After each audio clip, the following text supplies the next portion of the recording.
Complex carbohydrates are the way to go. So you've got your complex carbohydrates, and then you've got your simple carbohydrates.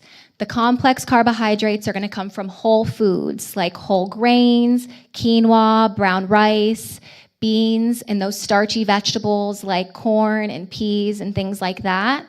And then your simple carbohydrates are going to be the ones that spike your blood sugar super, super fast. Those are going to be like your white breads, your pastries, anything that is a delicious sweet treat is probably a simple carbohydrate, and it's no good. Some good sugary things for you: berries, oranges, pears, really any fruit. Don't be scared that we said there's 10 grams of sugar in a banana, because that banana does have fiber in it, and it has those good things that I was mentioning earlier that help slow down the absorption of the sugar into your bloodstream. So it's not going to be so bad. You can also eat like eggs alongside a banana or a fruit, and that's going to also help slow down the spiking of that blood sugar. Avoid the refined sugars. That's going to be your pastries, cookies, the simple carbohydrates that we're trying to avoid. And then I have some tips that I actually do myself to like help slow down the blood sugar spike. You can add nuts, chia seeds, Greek yogurt, anything that you're eating with sugar. Try and add a little healthy fat in there, or add something with a little bit of protein like Greek yogurt. And that will help you substantially. I know it feels like it's such a small thing, but it really does make a difference. I make my own coffee creamer. I just get whole milk. I put a little bit of vanilla, and then sometimes I do like a honey. Sometimes I do, what do I have listed in here? Natural sweetener like stevia, monk fruit sweetener, honey in moderation. You don't want to do too much honey, but if you're eating it with those healthy fats and that protein, you should be just fine. All right, practical tips and lifestyle interventions. Eating at regular times will help balance your blood sugar. The more often you're eating throughout the day, the more that blood sugar is going to rise and drop, and you want to avoid that as much as possible. Low-carb, balanced breakfast is crucial to improve the glucose profile throughout the day. That's true. Like I said, if you're having a banana for breakfast, try and have some Greek yogurt with it, or an egg, or even the leftover chicken from last night. No one sets the guidelines for breakfast. That's all made up. Then avoid big, late suppers. So if you're going to eat very late in the evening, your digestion slows down when you go to sleep, so that's going to keep your blood sugar rised for a longer amount of time. Does that make sense? I'm trying to say it so it's not all confusing for you. So yeah, just trying to eat like 3 good meals throughout the day is probably the most ideal. Light snacks, little sugar. Exercise also helps to balance blood sugar. Glucose in the blood is what the body uses. Glucose in the blood and muscles is what the body uses for energy. So if you're working out, that helps lower blood sugar. Even just like taking the stairs, if you like are going to a building, that helps as well. Just walking the dog, just anything that's getting active instead of being stagnant. Break up long bouts of activity, take a walk, go to the grocery store and get your groceries. We don't have to order them in, walk around, that's exercise, you know? I'm guilty of ordering mine too, but I mean, sometimes if you can get out, go do it. Plant prominent diet, like we saw on the page earlier, half the plate veggies, 1/4 of that plate your healthy grains, and the other 1/4 of that plate protein. You can do you can do vegetables for 3/4 of the plate, just as many veggies as you can. Losing excess weight also helps with regulating diabetes, but if you're eating healthy, that weight will come off of you if you just avoid the bad stuff and eat the good stuff. Insufficient sleep also affects blood sugar levels. Poor sleeping habits makes your body more insulin resistant, which means even if your body is producing the insulin that helps take the glucose out of that blood, your body's not using that insulin properly. So that insulin's kind of just floating around and your body's not utilizing it. So good sleep really helps your hormones and all of that balance. Insulin is a hormone, so that kind of keeps you in sync when you're well rested. Healthy breakfast options. We've got a bowl of oatmeal up here. Oatmeal is delicious, but I would recommend the steel cut grains because they are more nutrient dense and they do lessen the spike of the blood sugar because it does have that fiber and those additional nutrients in there that help slow it down. Throw some chia seeds in there, hemp seeds, just a little bit from all of the little areas I said, the healthy fats, the proteins, and the, what was the third one? Healthy fats, proteins, fiber.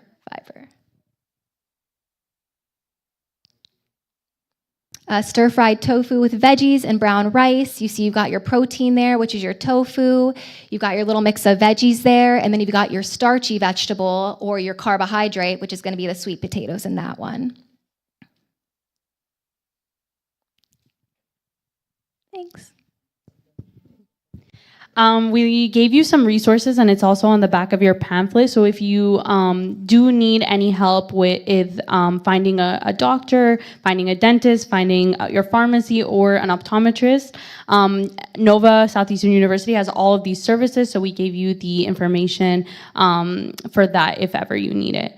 Does anyone have any questions for us?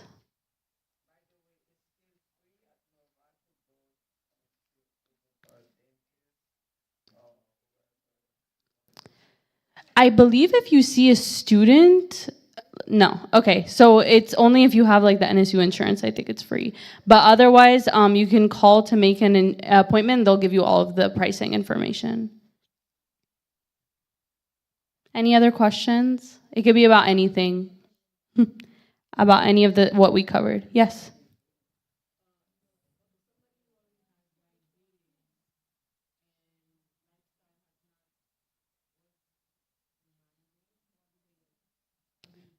So I'm assuming we talked about the two types of diabetes. I'm assuming you're talking about type 2 diabetes. Type 1 diabetes, you're always going to need that insulin to be, since you don't produce any of it. But type 2 diabetes is often the type of diabetes we think of when we think of diabetes. If people need additional, the lifestyle is not working, then there are medications that we can consider, and you can speak with your primary care provider with that. But the lifestyle is always important. So at any stage, whether you're on medication or you're not, it is important to make these changes with diet and exercise. Even if it couldn't get you there alone, it's part of the process. And even if you're taking medications, you have to be doing those lifestyle, because that's the most important thing in preventing those complications that we talked about. Anyone have another answer? I mean, it depends on the lifestyle choices that have they done all, like they started working out, they kind of cut carbs out of their diet, all those things have already been addressed. Yeah, then I'm going with what she said. Sorry, no, you're fine, go ahead. With type 2 diabetes, if lifestyle's not working, you really need to get the medication. That would help, because if your blood sugar is spiking, it's for prolonged periods of time, that would really lead to bad consequences with your health. So you have to talk to your primary care physician.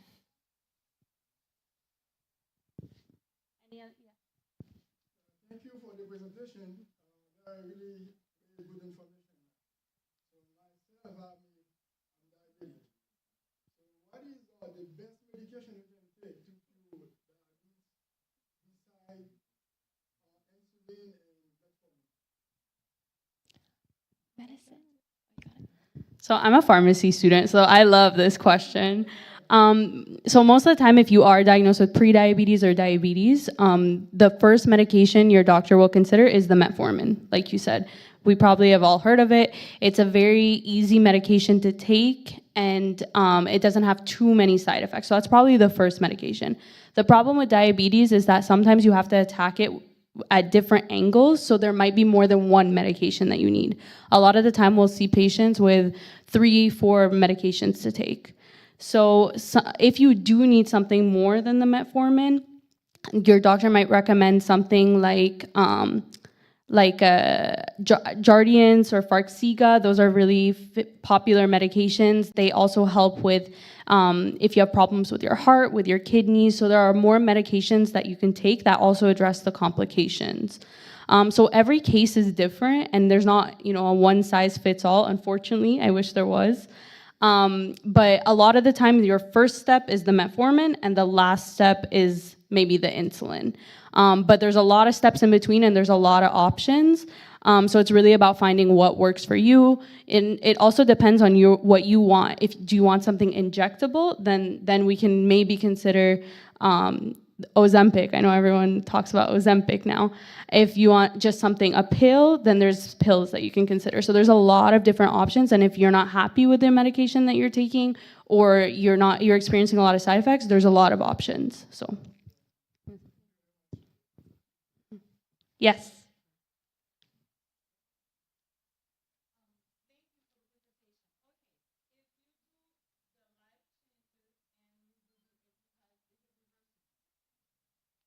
So if you are diagnosed with diabetes, a lot of the time you will always be a diabetic, but that doesn't mean there's no point. So a lot of the time you can have diabetes, but it will be controlled. So you can go into that label. If you have pre-diabetes, it can be reversed because you're not at that diabetes step yet. But what's important with living with diabetes is to keep it controlled. And there are different lab monitors that your doctor will tell you about. So you might be checking your sugars at home, so you want to make sure they're in a specific range. You might be getting labs every 3 months to check something called your A1C, which we didn't talk about, but you might have heard that from a doctor. If you're diabetic, you want to make sure that that number is less than 7%. So basically, once you are at that diabetes stage, it's about making sure that you're being controlled, and that your sugars are low enough that you're preventing the complications that we talked about.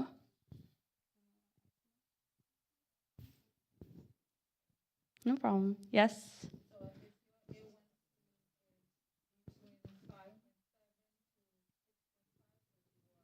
Pre-diabetic. Yeah. I think it's 6.4. Yeah. If you're at the pre-diabetes stage, at that point, a lot of the time it's the lifestyle that we talked about. So this talk was mostly focused on nutrition, and that's the number one thing that you can do if you're at that pre-diabetes stage. The nutrition, the meals that we showed, if you scan the QR code on the pamphlet, it will link you to a bunch of other meals that's healthier. Exercise, getting your body to move, that's the number one thing you can do to reverse it at that stage.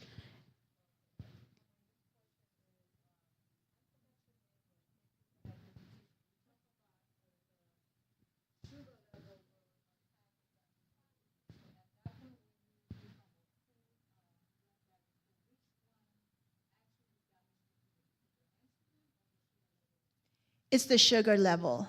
So when you have an increased amount of sugar in your blood, because the sugar is traveling in your blood vessels. And so layman's terms, it's basically damaging it as it's traveling, because sugar is like rough, right? And so it's damaging those you have tiny blood vessels in your kidney. So it's damaging that as the sugar is going through it. You're welcome.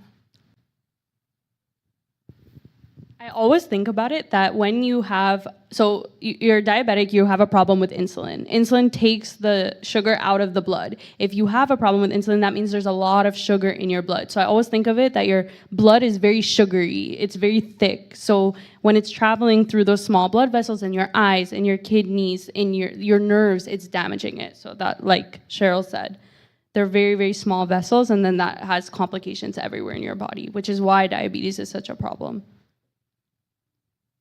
For the insulin, my former primary doctor put me on insulin. After 3 weeks, I became blind. I had to stop. When I went back to see him, he said, how does it work? I said, I was becoming blind, and so I stopped. No, it's not stopping. He was doing his work.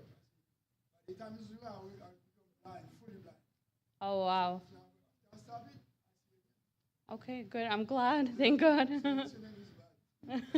It's not bad. Some people need insulin, like the type 1 diabetics, and unfortunately, a lot of type 2 diabetics that all of the other medications don't work might get to the point where they need insulin. But the goal is to kind of prevent yourself from getting to that point. So I'm glad that you're no longer on it. I just want to add that, so sometimes when your sugar is really high, and the insulin is trying to lower down your sugar. It's that process of your body like changing, which kind of affects, it's because it's trying to regulate your sugar. So you have a temporary either blurry sight, or I've never heard of the blindness, but you have your eyesight back, right? It was temporary. So it's when your body's trying to regulate your sugar. And once it's found like the optimal level, then your eyesight will go back. It's a way that, I don't know how to explain. It's just your body's process, because there's a lot of changes that's going on in your body. So one of the things it affects is your eyes, and then it'll go back.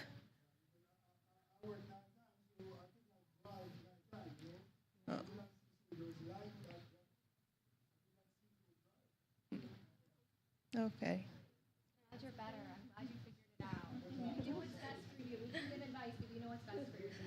I just wanted to add in really fast that it's really important to advocate for yourself, and there are so many medications. So if you ever feel like your medication's not working for you, it's really important to ask questions and find alternatives, because there are a ton out there.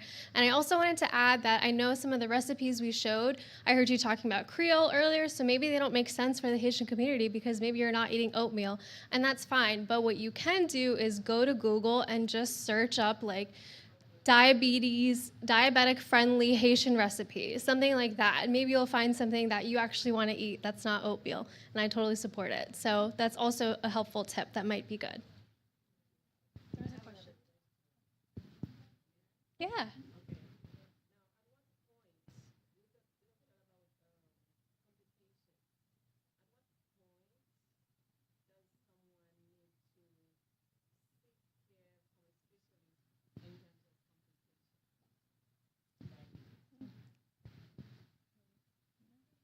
Are you saying that you have the complications, or to prevent the complications? I'm sorry.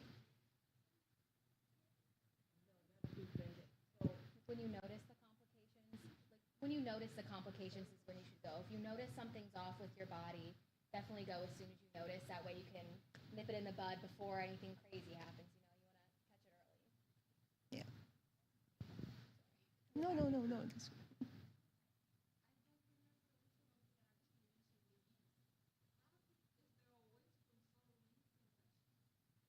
Lower your sugar intake, basically. So, like I said, yeast loves sugar. They thrive in sugar. That's like their main food source. And when you have excess sugar in your blood, our body's way of trying to get rid of that sugar is from our body fluids. And that includes like vaginal excretions. And so that's why when you have high blood sugar, the environment down there, there's a lot of sugar, and yeast thrives in that environment. So you just need to decrease your sugar in your blood, and you have to see your gynecologist. Also about yeast infections is that some of the medication that treats diabetes can actually cause increased yeast infections. So if that's something you're noticing after starting a medication, definitely talk to a healthcare provider, because that could be because of the medication. And like Yashli said, we want to make sure that we're monitoring, and if we need to change medications, that's always an option.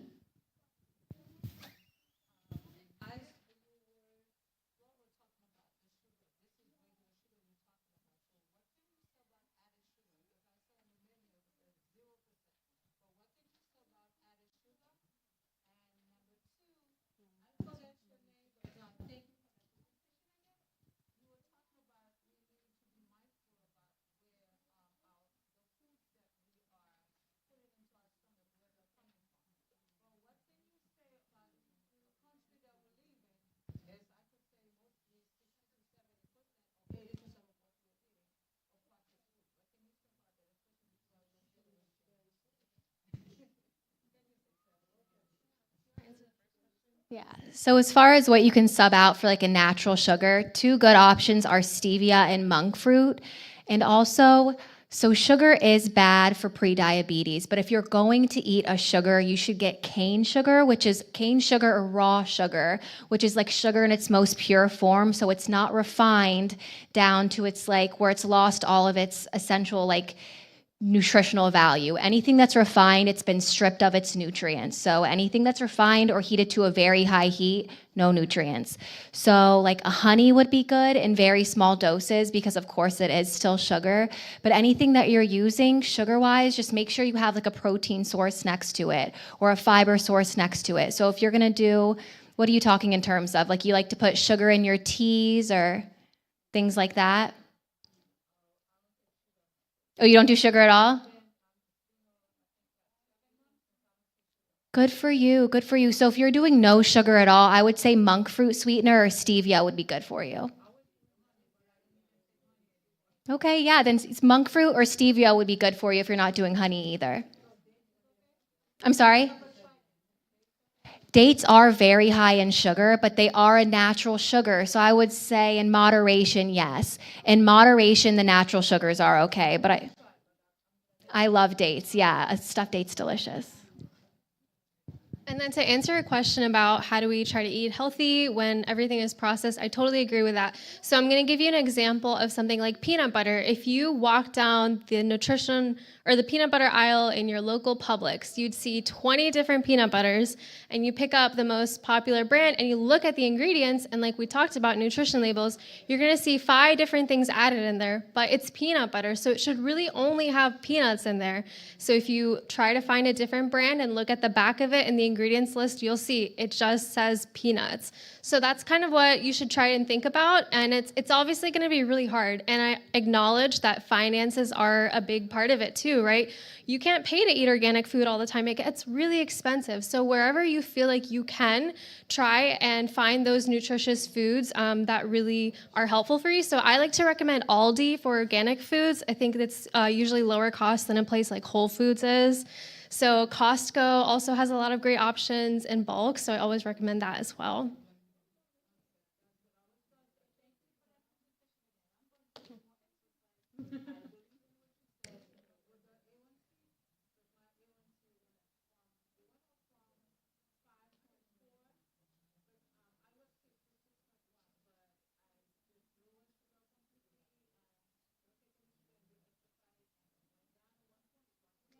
Love to hear it. Yay. Also, I see some of you filling out the papers. If you can, fill out the survey so that we can do better next time. We would really appreciate it. But thank you so much for having us. This was a great. Thank you.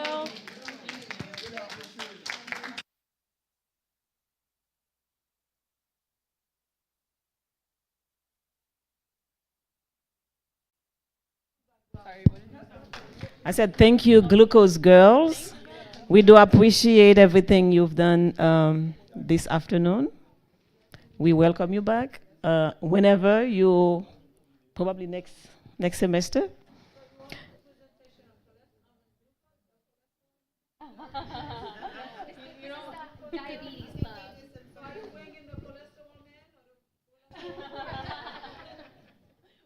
Maybe next time. Well, doctor, you want to say something? We also have a snack for you. So we'll pass that out, and then we can practice looking at the nutritional table.